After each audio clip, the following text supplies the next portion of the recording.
The exemption on certain concessions under the Hawksbill Creek agreement that expired August 4th, senators today debated a bill to extend those concessions for the next 6 months.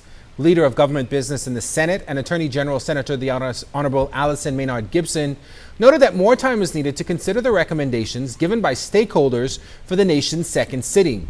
This was echoed by PLP Senator the Honorable Julian Russell, who noted that if the concessions remain after 6 months, principals of the Grand Bahama Port Authority must be held accountable.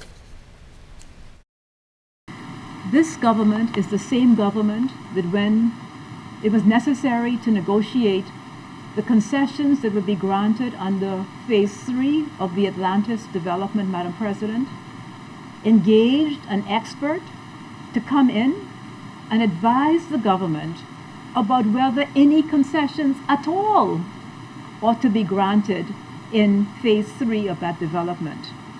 And the concessions were negotiated down from 20+%, almost 30% for Phase 2.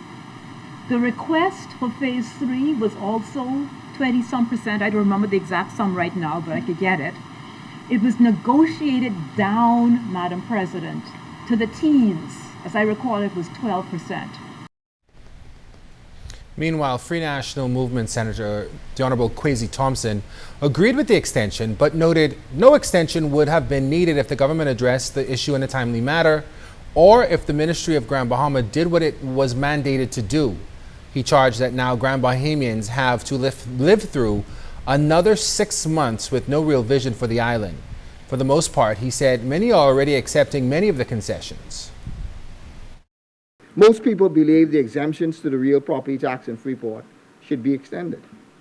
Most people are also not opposed for the government extending the regulatory powers for business licenses. However, this is also a chance for the Grand Bahama Port Authority and the government to provide the people and the island with much needed changes that will bring real benefit to Freeport and to the people of Freeport, which to date has been lacking.